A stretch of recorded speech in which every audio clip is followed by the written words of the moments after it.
Hello, welcome back. It's your old friend Licious after a long hiatus from making videos. We'll see how this one goes. I thought what I'd try to do tonight as your media guy is to try and give you the single best show to watch on each of the big time streamers and premium networks. It's a lot to keep track of. I don't cover everybody, but I want to try and do it in about 3 minutes and without a lot of extra talk, just so you know what you're getting on your old TV there. If you are a dinosaur like me and you have cable, you might have kind of double access to some of these shows, but most of these are going to be streamers, and they're just going to be things that I think are extra special that you make sure you want to catch on these particular networks if you're lucky enough to have them, or if you have enough money to have them. So without further ado, here we go. Start the clock now.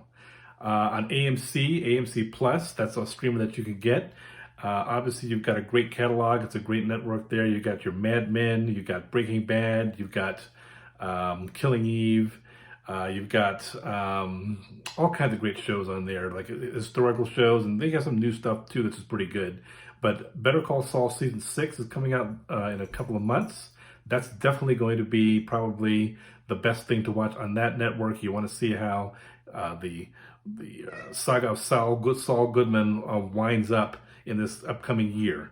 Minka likes that one, as you can probably hear down in the background. On Hulu, you want to check out Reservation Dogs. It's a great kind of under-the-radar series about these Native American kids in growing up on a reservation in Oklahoma. A little bit of Northern exposure meets Fargo. They're into some petty crime. That's not really what it's about. It's just a great slice of life. A group of people you don't see that often on TV. Definitely check that one out. On HBO Max, everyone knows the HBO brand. Everyone knows what you can get on the HBO channel. Succession is probably the best show on TV. I'm going to go with a slightly different choice, something that's the HBO Max exclusive, which is Hacks. It stars Jean Smart as an older stand-up comedian trying to make her way at the kind of the twilight of her career. She hires a sassy young new writer who tries to freshen up her material. It's a kind of a odd couple type story, a little bit of a fish out of water story. It was great. If you haven't seen that yet, check that out. You want to do Showtime. They have two pretty popular shows out right now. I've only seen a little bit of Yellow Jackets. That would probably be the obvious choice, but I can also tell you that they've got something called Super Pumped, which is Joseph Gordon-Levitt, Uma Thurman, terrific cast. They got Kyle Chandler on there. It's about the story of Uber. That's a miniseries. They'll only take 8 episodes of your time, but I'm really looking forward to that one. What I've seen of that, it looks tremendous. On Epix, which I guess is a premium channel, just a little bit of a joke, kind of an Epix Stars rivalry. I work for Stars. They both kind of get bounced on and off different cable systems from time to time, so I like to throw a little shade their way. But Epix has a few good shows. Godfather of Harlem is probably the best one for that network. Forrest Whitaker stars in that. You can't ever go wrong with him. Always a great performance. Sort of about the African-American mob in Harlem in the late 60s, early 70s. There's also some civil rights figures in that. I think Minka wants to leave, maybe go to the litter, so I'm going to speed this up a little bit. We got Paramount Plus, which is actually coming on strong. They're putting a lot of money into it. You got the whole Taylor Sheridan universe. I think the best show on there, though, is The Good Fight from Robert and Michelle King. It's Christine Baranski, Audra McDonald. It's a spinoff of The Good Wife. It's about a law firm in Chicago. Very topical. Interesting sense of humor, kind of satirical. They're not afraid to do all kinds of weird things on that show. Definitely check that out. What we want to do with Amazon Prime is everyone's going to be talking about the Lord of the Rings prequel series. I think the best shows on there, though, are still Fleabag and Bosch. Fleabag's from a couple of years ago. If you haven't seen it, definitely check that out. That's the Phoebe Waller-Bridge sort of talk to the camera, see the fucked up lady, but it's an interesting story about her life. And Bosch is just a classic old crime procedural. Titus Welliver as the character from the famous Michael Connelly books.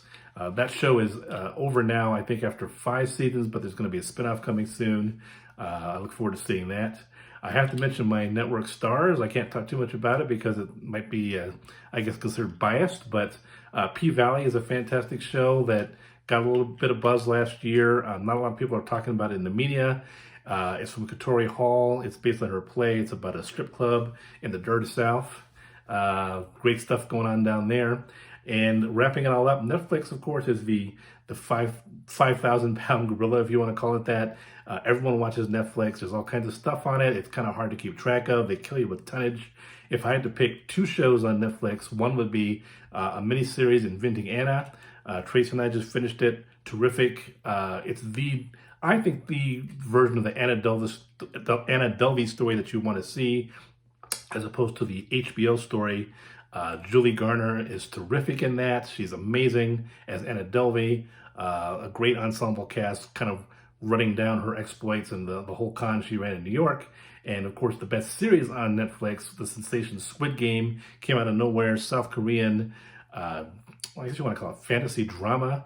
Don't want to say too much about it. There is going to be a season 2 though, so I look forward to that. Hey, it took me about 4 minutes, so hopefully that's not too bad. I like to do these unedited. Miko's going crazy, you can probably hear in the background, so think about all those. If you have any questions, if you have any suggestions, stuff I might miss, feel free to add that in the comments. Feel free to like and subscribe, and remember, if you're on a Zoom call, always wear pants. Peace.